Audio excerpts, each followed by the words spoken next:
Bonjour chers amis, j'espère que vous allez bien. Dans cette vidéo, je vais vous présenter la deuxième partie du cours sur le chapitre Calcul d'intégrale avec exemples et exercices corrigés. Alors dans la partie 1 de la vidéo précédente, on a déjà vu l'intégrale primitive, interprétation géométrique de l'intégrale. Donc si vous ne l'avez pas encore vu, le lien est dans la description. Alors dans la partie 2 de cette vidéo, on va s'intéresser aux techniques de calcul d'intégrale.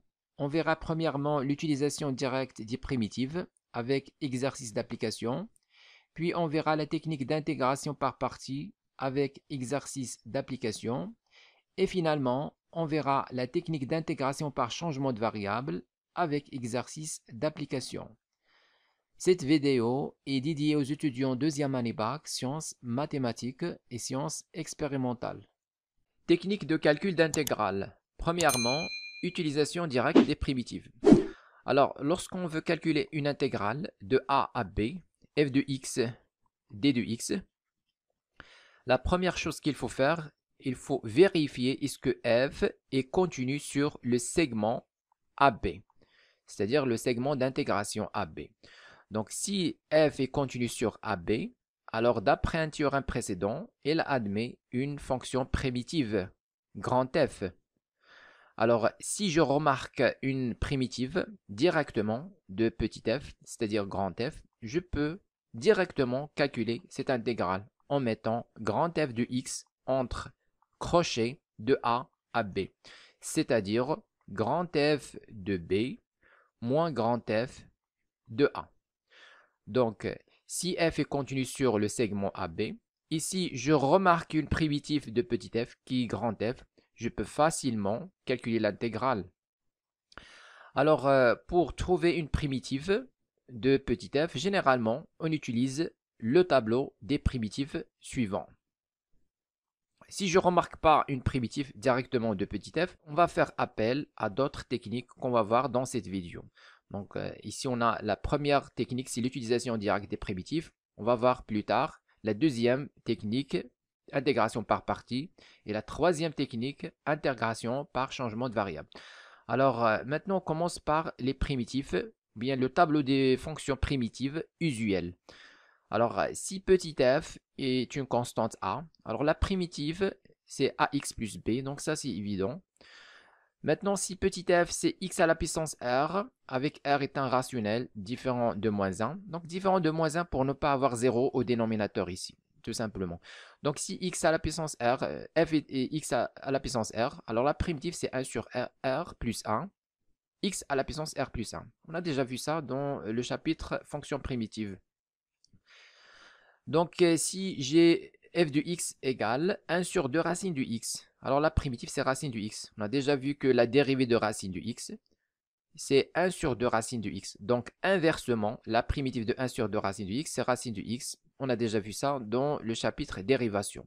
La dérivée de racine du x, c'est 1 sur 2 racine du x. Inversement, la primitive de 1 sur 2 racine du x, c'est racine du x.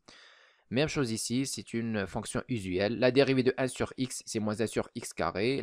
Inversement, la primitive de moins 1 sur x carré, c'est 1 sur x. C'est clair. Alors, pour sinus et cosinus, en général, on utilise le cercle trigonométrique. Donc, pour trouver les dérivées et même les primitives. Donc, ici, on met sinus et moins sinus. Ici, je mets cosinus et moins cosinus. Alors, le sens direct, c'est le sens de dérivation. Le sens indirect, c'est le sens de primitivation. Donc, ici, je vais avoir primitive. Alors, ici, j'ai cosinus x. Donc, voilà cosinus. La primitive, c'est dans le sens inverse, c'est-à-dire sinus. Voilà, la primitive, c'est sinus. Maintenant, si on a sinus, comme vous voyez ici, la primitive, c'est quoi? Donc, voilà sinus. Primitive, c'est dans ce sens, c'est moins cosinus. Là, voilà. Donc, juste pour trouver, on utilise, pour trouver facilement les primitifs et même les dérivés, on utilise ce cercle. Alors, maintenant, on passe à la fonction suivante. Donc, ici, on a 1 plus tangente carré égale à 1 sur cos carré. La primitive, c'est tangente, c'est évident. On a déjà vu dans le chapitre dérivation que la dérivée de la fonction tangente, c'est exactement 1 sur cos carré égale aussi à 1 plus tangente carré. Donc, inversement, la primitive de 1 plus tangente carré égale à 1 sur cos carré, c'est évident, c'est tangente x. Maintenant, on a f de x égale u' cos u. Alors, donc ici, j'ai la composée de deux fonctions, c'est-à-dire v rend u. Si je calcule la dérivée ici, je vais mettre u' multiplié par v' rend u. Donc, c'est ça la dérivée de la composée des deux fonctions v et u. Donc, c'est u', la fonction à l'intérieur, u' fois v' rend u. Alors, pour v égale à sinus, je vais avoir ici sinus rond u, ou bien sinus de u tout simplement. La dérivée, c'est quoi? Donc, je vais mettre ici u' fois la dérivée sinus prime de u égale à u' fois sinus. Bon, la dérivée de sinus, c'est quoi? C'est cosinus. Donc, on va mettre cosinus u. Donc, voilà. On a dérivé ici, on a dérivé sinus u et on a trouvé u' cos u. C'est ça. Donc, inversement, la primitive de u' cos u, c'est quoi? C'est sinus u. Par exemple, lorsque x cosinus x au carré. Alors, je vais prendre x carré. Donc, x carré, la dérivée de x carré, c'est 2x. Je divise les deux côtés par 2. Je vais avoir 1 demi. X carré prime égale à x. Je remplace le x ici par 1 demi. Donc, égal à 1 demi x carré prime fois cos carré de x. Ou bien cos x carré. Donc, cosinus de x au carré. Donc, voilà, j'ai la forme 1 demi u' fois cosinus u. Donc, c'est quoi la primitive? U' fois cosinus u. La primitive, c'est sinus u. Donc, la primitive de ça, je vais avoir 1 demi sinus u. Donc, ici, on a u' sinus u. La primitive, c'est moins cosinus u. Même chose, donc c'est la généralisation de ce qu'on a ici. La primitive de sinus x, c'est moins cosinus x. Alors, la généralisation, lorsqu'on a la composée de sinus avec une autre fonction, sinus u. Donc, u' fois sinus u, primitive, c'est moins cosinus u. Si on dérive moins cos u, on va avoir u', voilà. Et la dérivée de moins cos, c'est sinus, voilà, sinus u. Donc, ici, on a 1 plus tangente carré ax plus b égale à 1 sur cos carré ax plus b. La primitive, c'est 1 sur a, tangente ax plus b. Donc, si on dérive tangente ax plus b, donc, composée de deux fonctions, comme ici. Donc, si je calcule la dérivée de ça, je vais trouver la dérivée de ax plus b, c'est-à-dire u'. La dérivée de la fonction à l'intérieur, ax plus b, c'est a. Fois la dérivée de cosinus, fois la dérivée de cosinus, bien de tangente, c'est 1 sur cos carré de ax plus b. Maintenant, je divise les deux côtés par a. Donc, je vais simplifier ce a et mettre 1 sur a ici. Donc, je vais avoir exactement ça. 1 sur a, tangente ax plus b. Je trouve 1 sur cos carré ax plus b. Donc, si je dérive cette fonction, je trouve celle-là. Donc, la primitive, inversement, la primitive de 1 sur cos carré ax plus b, c'est 1 sur a tangente ax plus b. Alors, 1 sur 1 plus x carré, c'est pour les élèves SM. Donc, la primitive de 1 sur 1 plus x carré, c'est arc tangente x. On a déjà vu ça dans le chapitre dérivation. La dérivée de arc tangente, c'est exactement 1 sur 1 plus x carré. Alors ici, si on f de x égale à u' plus v', bien sûr la primitive c'est u plus v, c'est évident. Même chose pour alpha u', la primitive c'est alpha u, avec alpha est un réel. Alpha appartient à R. Maintenant on passe à la fonction suivante. Si on a la forme u' u à la puissance R, avec R est un rationnel différent de moins 1, différent de moins 1 pour ne pas avoir 0 ici au dénominateur. Donc la primitive ici, ça c'est la généralisation de la fonction précédente qu'on a déjà vue ici. X à la puissance R, la primitive c'est 1 sur R plus 1, X à la puissance R plus 1. Donc ici la dérivée de X, donc X' c'est 1. C'est pourquoi on ne met pas ici X', parce que c'est 1 tout simplement. Donc ici on a la généralisation. La généralisation c'est U', UR. Toujours lorsqu'on a cette écriture, U' fois U à la puissance R. La primitive, c'est 1 sur R plus 1. U à la puissance R plus 1. Donc ici, on ne met pas la constante, plus constante. Donc on n'utilise pas la constante dans le chapitre intégration, tout simplement parce que ici, on veut calculer la différence. Donc si je trouve une primitive, je vais mettre grand F de B moins grand F de A. Si j'ajoute la constante, il va se simplifier. Je vais avoir constante moins constante. Ils vont se simplifier. Donc, ce n'est pas la peine de mettre la constante. On ne met pas la constante. Donc, la primitive de U', U à la puissance R, c'est 1 sur R plus 1, U à la puissance R plus 1. Alors, si R est égal à moins 1, je vais avoir quoi? Je vais avoir U', u à la puissance moins 1. C'est-à-dire c'est u' sur u. On va voir cette fonction ici, u' sur u. La primitive, c'est ln de valeur absolue de u. On va voir ça plus tard. Donc, si on a l'écriture u' sur u au carré, la primitive, c'est moins 1 sur u. Toujours, c'est la généralisation de la fonction précédente. Ici, moins 1 sur x carré, c'est la primitive, c'est 1 sur x. Donc, ici, on a généralisation, u' sur u au carré. La primitive, c'est moins 1 sur u. Voilà. Si on a u' sur 2 racines de u, la primitive, c'est racine de u. C'est la généralisation de 1 sur 2 racine de x. La primitive, c'est racine de x. Ici, lorsqu'on a u. Donc, c'est la composée de deux fonctions, toujours. La composée de fonctions, toujours on multiplie par la dérivée de la fonction u'. Donc, c'est aussi un cas particulier de cette fonction, lorsque r est égal à moins 1,5. Alors maintenant, si on a v' fois u rang v, on a déjà parlé de ça, la primitive c'est u rang v. Donc, toujours lorsque je calcule l'intégrale, je remarque cette écriture, je connais une primitive tout de suite. Alors, si on a u' sur 1 plus u au carré, la primitive, c'est arctangente u pour les élèves SM. On a déjà vu ça dans le cours dérivation, la leçon des dérivations. La dérivée de arctangente u, c'est u' sur 1 plus u, ça c'est évident. Inversement, la primitive de u' sur 1 plus u au carré, c'est arctangente. 1 sur x, la primitive, c'est ln de valeur absolue de x. On a déjà vu ça dans le cours, ça c'est évident. u' sur u, la primitive, c'est ln de valeur absolue u. On a aussi déjà vu ça dans le cours. Pour exponentielle ax, la primitive, c'est 1 sur exponentielle ax. Donc, lorsque je dérive ax, exponentielle ax, c'est ax' fois exponentielle ax. Alors, la dérivée de ax, c'est a, exponentielle ax. Donc, je divise les deux côtés par a. Je vais avoir ici exponentielle ax'. Lorsque je divise les deux côtés par a, je vais simplifier ici. Je vais mettre ici 1 sur a.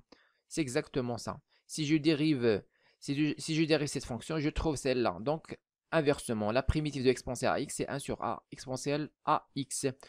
Ah, voilà, donc ça, c'est la généralisation. u' exponentielle u. Donc, la primitive, c'est exactement exponentielle u. Si je dérive exponentielle u, je vais avoir u'.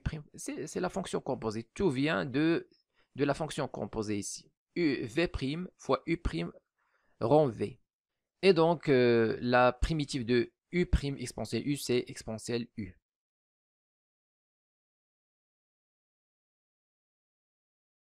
Exercice d'application. Calculer les intégrales suivantes. Alors, i égale intégrale de 1 à 3, 1 sur racine x plus 1, moins racine x moins 1 d de x. Alors, est-ce qu'on connaît une primitive de cette fonction directement? 1 sur racine x plus 1, moins racine de x moins 1. La réponse est non. On ne connaît pas une primitive directement de cette fonction. D'après le tableau des fonctions primitives visuelles, on ne connaît pas une primitive directe. Donc, l'idée ici, c'est de prendre cette fonction et de la transformer en une autre fonction facile à calculer sa primitive. Donc, je vais prendre 1 sur racine de x plus 1 moins racine de x moins 1 égale a. Donc ici, pour se débarrasser de la racine au dénominateur, on va multiplier par le conjugué. Donc ça, c'est clair. Je vais multiplier au numérateur par l'expression conjuguée, racine x plus 1, plus racine x moins 1. Au dénominateur, je vais avoir racine de x plus 1 au carré, moins racine de x moins 1 au carré. Ça, c'est égal à. Alors, au dénominateur, je vais avoir la racine avec le carré vont se simplifier. Même chose ici. Je vais avoir x plus x, ou bien x moins x, c'est 0. Ils vont se simplifier. Donc, x plus 1 moins x moins 1. Donc, x moins x vont se simplifier. Je vais avoir 1 moins 1, c'est-à-dire 1 plus 1, c'est 2. Donc, au dénominateur, ou bien au numérateur, je vais avoir racine de x plus 1 plus racine de x moins 1.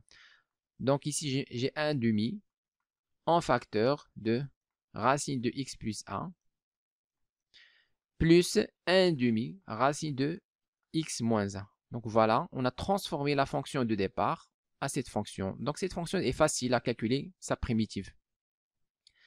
Alors, on va encore transformer cette fonction pour utiliser le tableau qu'on a déjà vu. Donc 1 demi. Alors c'est quoi racine x plus 1? C'est tout simplement x plus 1 à la puissance 1 demi. Même chose pour 1 demi. L'autre, on va avoir x moins 1. Donc racine x moins 1, c'est x moins 1 à la puissance 1 demi. Et voilà, maintenant on va utiliser la formule du tableau qu'on a déjà vu. C'est la primitive de la forme u', u à la puissance r. Donc la primitive, c'est 1 sur r plus 1, u à la puissance r plus 1. Dans ce cas, u, c'est x plus 1 et r, c'est 1 demi. Donc, on va maintenant calculer la primitive, grand F de x, c'est 1 demi. Alors ici, la dérivée de x plus 1, c'est 1. Donc, normalement, ici, on a 1 fois. Donc, on a exactement cette forme, u', u à la puissance r. Alors, la primitive de ça, on va avoir 1 sur r plus 1, c'est-à-dire 1 demi plus 1, fois x plus 1 à la puissance 1 demi plus 1. Plus 1 demi. Même chose pour l'autre. On va avoir 1 sur r plus 1, c'est-à-dire 1 demi plus 1, x moins 1 à la puissance 1 demi plus 1. On simplifie cette écriture. On va avoir, donc ici on a 1 demi déjà. Alors 1 demi plus 1, c'est 3 demi. 1 sur 3 demi. L'inverse de 3 demi, c'est 2 sur 3. Donc je vais avoir ici 2 sur 3. X plus 1 à la puissance 1 demi plus 1, c'est 3 demi. Plus 1 demi. Même chose ici, on a 1 sur 1 plus 1 demi, comme ici. On va avoir 1 sur 3 demi, c'est-à-dire 2 sur 3. Donc, 2 sur 3, on va mettre ici x moins 1 à la puissance 1 demi plus 1, toujours c'est 3 demi. Alors, grand F de x est égal à, ici on va simplifier par 2, même chose là. On va avoir 1 sur 3. Donc, 1 sur 3 facteur x plus 1 à la puissance 3 demi. Donc, je vais avoir x plus 1 à la puissance 3. Le tout à la puissance 1 demi. À la puissance 1 demi, comme ici. On avait racine ici. On avait racine. On a mis 1 à la puissance 1 demi. Ici, on a à la puissance 3 à la puissance 1 demi. Donc, je vais à la place de la puissance 1 demi, on va mettre la racine. Racine. Voilà, plus. Ici, il reste 1 sur 3. Racine de x moins 1 à la puissance 3. Donc voilà la primitive. On a calculé la primitive de la fonction à l'intérieur de l'intégrale. On commence maintenant le calcul de l'intégrale. I égale intégrale de 1 à 3. On va le mettre directement. Donc puisqu'on a la primitive, donc je vais mettre entre crochets grand F de x entre 1 et 3. Je remplace. Alors je factorise par 1 sur 3, c'est une constante. Donc entre crochets, je mets le reste, racine de x plus 1 à la puissance 3 plus racine de x moins 1 à la puissance 3 entre 1 et 3. Alors i est égal, je vais avoir 1 sur 3 en facteur. Donc ici pour x égale à 3, je vais avoir ici 3 plus 1 c'est 4. La racine de 4 c'est 2, je vais avoir 2 à la puissance 3 qui est 8. Donc on va mettre ici 8. Donc plus, ici quand x égale à 3, je vais avoir 3 moins 1, c'est 2. 2, donc avec la racine, je vais avoir racine de 2 à la puissance 3. Donc racine de 2 fois racine de 2, c'est 2. Et 2 fois racine de 2. Donc c'est 2 racines de 2. Donc on va mettre ici 2 racines de 2. Alors maintenant pour x égale 1, donc on va mettre moins et on ouvre la parenthèse. Donc toujours on met moins et on ouvre la parenthèse pour ne pas commettre d'erreur, pour ne pas oublier ainsi moins. Donc on ouvre la parenthèse, pour x égale à 1, je vais avoir ici 1 plus 1, 3. 1 plus 1, 2. Donc je vais avoir 2 à la puissance 3 racines. Comme tout à l'heure ici, je vais avoir 2 racines de 2. Donc on va mettre ici 2 racines de 2. Alors moins pour x égale, ici je vais avoir 1 moins 1, 0. Donc plus 0, bien moins 0 plutôt. Donc moins 0. Voilà, on simplifie, on va avoir i égale. Alors on simplifie 2 racines de 2 moins 2 racines de 2, il reste 8 sur 3.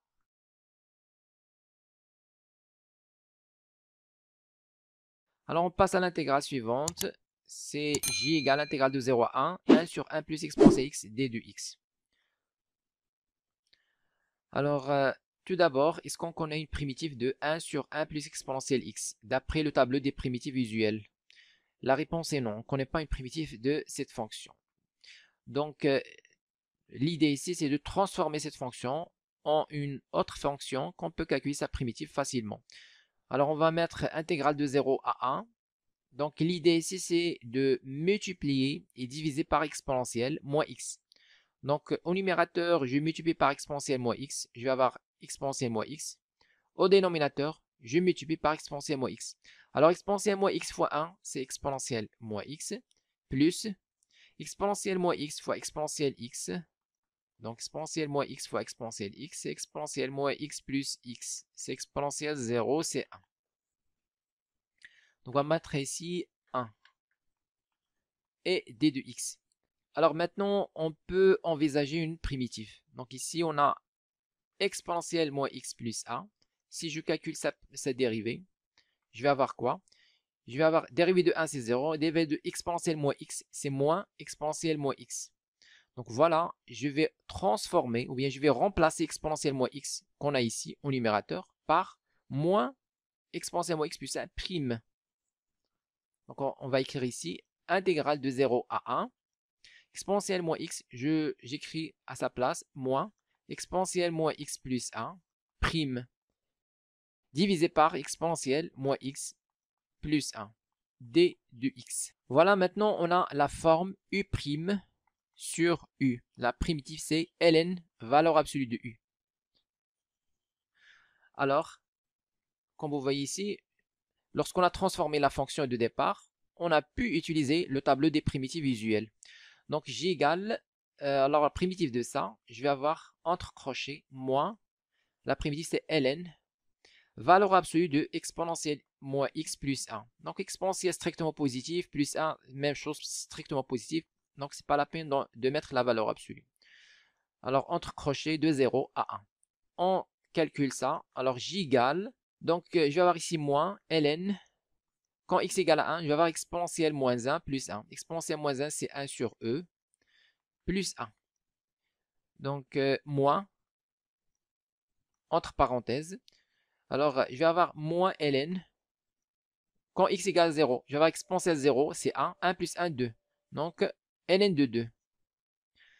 Alors, on simplifie, on trouve j égale moins ln. Je réduis en même dénominateur. Je vais avoir ici 1 plus e sur e. Moins, c'est plus ln de 2.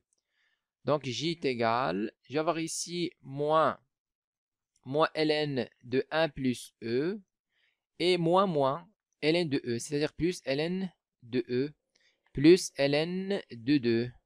Je simplifie encore, je trouve. Alors ln de e c'est 1, je vais avoir ici 1 plus ln de 2 et moins ln de 1 plus e.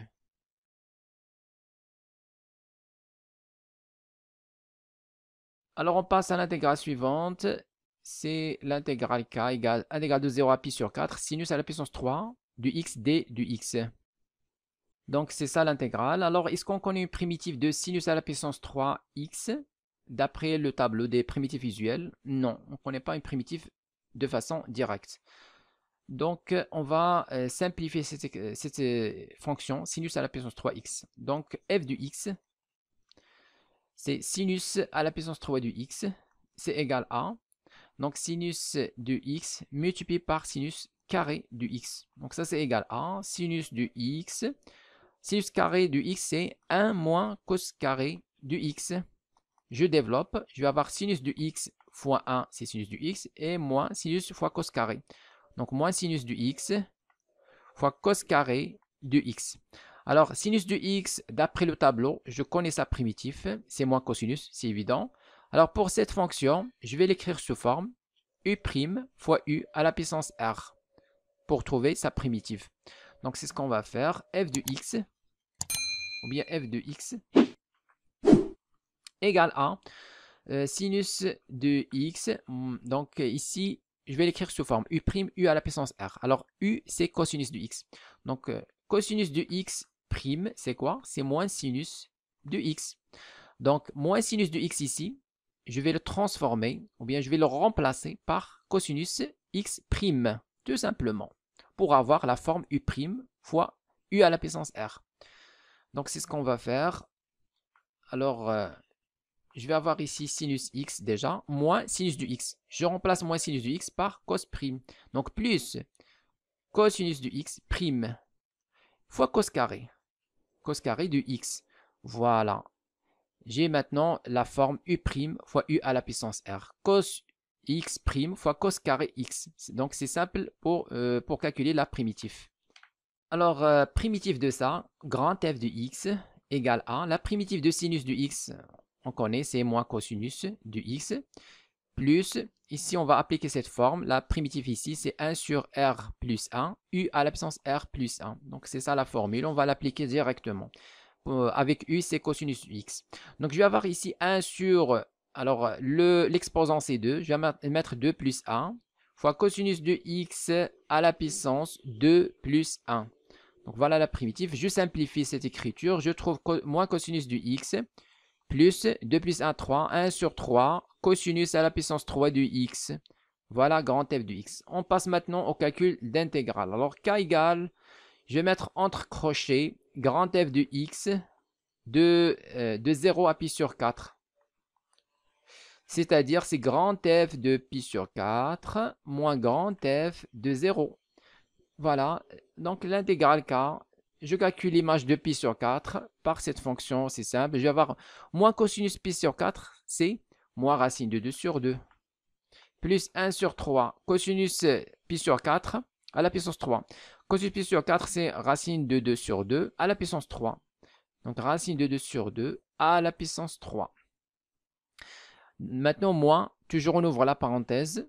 Alors, f de 0, je vais avoir moins cosinus 0, c'est 1, plus 1 sur 3 fois cosinus 0, c'est 1 à la puissance 3, c'est toujours 1. On simplifie, on trouve k égale, ici je vais avoir moins racine de 2 sur 2, plus 1 sur 3, alors racine de 2 à la puissance 3, c'est 2 racine de 2, sur 2 à la puissance 3, donc c'est 2 fois 4. Moins 1, c'est plus. Ou bien tout simplement, on va calculer ça. Donc, moins 1 plus 1 sur 3, c'est moins 2 sur 3. Avec 6 mois, c'est plus 2 sur 3. Alors, je simplifie 2 par 2. On aura donc moins racine de 2 sur 2, plus racine de 2 sur... Alors, 3 fois 4, 12, plus 2 sur 3. Donc, finalement, on trouve k égale. Donc, je vais réduire le tout sur 12. On va avoir le tout sur 12. Alors, lorsque je mets le tout sur 12, normalement, on aura, ici, pour avoir 12, je multiplie par 6. Numérateur et dénominateur. Je vais avoir moins 6 racine de 2. Ici, on va garder racine de 2. Ici, je multiplie par 4. Numérateur et dénominateur. Je vais avoir 2 fois 4, 8. Alors, finalement, je vais avoir ici 8. Et moins racine de 6, ou bien moins 6 racine de 2, plus racine de 2, c'est moins 5. Moins 5, racine de 2.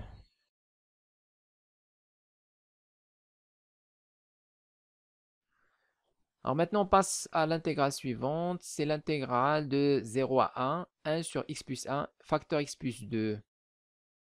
Alors, L égale intégrale de 0 à 1 sur x plus 1, facteur x plus 2. Alors, tout d'abord, est-ce qu'on connaît une primitive directe de la fonction f de x à l'intérieur? Non. Donc, d'après le tableau des primitifs usuels, on ne connaît pas une primitive directe de cette expression. Donc, pour cela, il faut tout d'abord simplifier l'écriture de cette fonction. Alors, on va mettre ici 1 sur x plus 1. Donc, ça, c'est f de x normalement. Donc, f de x égale à 1 sur x plus 1 facteur x plus 2. Alors, ici, l'idée, c'est de décomposer cette fraction. Donc, on va l'écrire sous forme une constante petit a sur x plus 1 plus une constante petit b sur x plus 2. Voilà, donc maintenant pour trouver les constantes a et b, il suffit de réduire au même dénominateur et comparer. Comparer avec le 1 qu'on a ici. Donc lorsque je réduis au même dénominateur, je vais avoir une constante qui dépend de a et b. Donc une constante CAB multipliée par x plus une constante C' qui dépend de a et b. Tout ça sur x plus 1 facteur x plus 2. Voilà, je vais comparer cette fonction avec le 1. Donc, le coefficient de x puisqu'ici on n'a pas x, on a seulement la constante a. Donc CAB égale à 0 et C'AB égale à 1. Il suffit de résoudre ce système pour trouver a et b. Donc c'est simple. Alors CAB, c'est une constante qui dépend de a et b. Donc vous réduisez au même dénominateur, vous trouvez quelque chose en fonction de a et b fois x plus une constante qui dépend de a et b. Donc ça c'est clair. Donc on ne va pas faire ça puisque le cas ici c'est simple.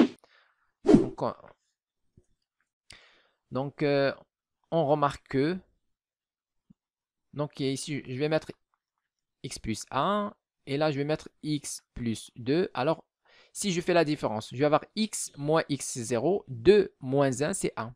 Donc je vais avoir le 1 qu'on a ici. Donc il suffit de mettre ici 1 et ici mettre moins 1, tout simplement.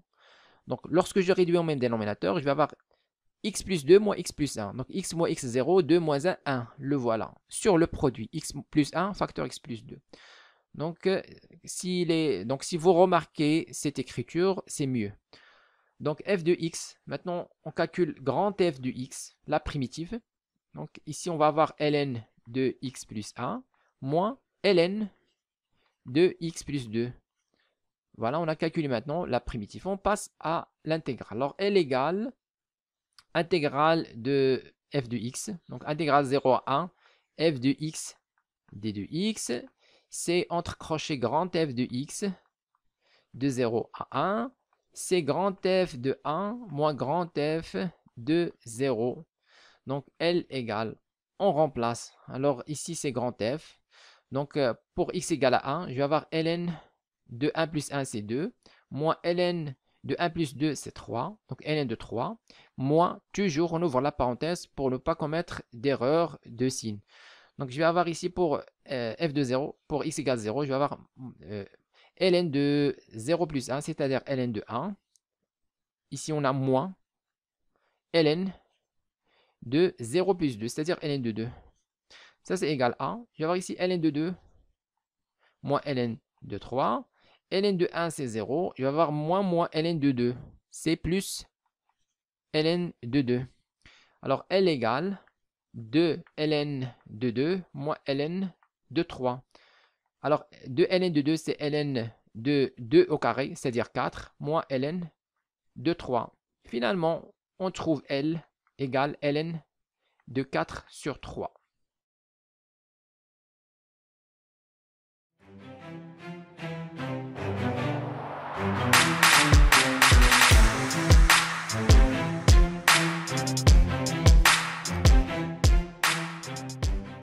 Écrivez-moi vos remarques dans les commentaires et n'oubliez pas de cliquer sur j'aime si vous appréciez notre contenu et de s'abonner à notre chaîne YouTube. C'est absolument gratuit pour recevoir de nouvelles vidéos.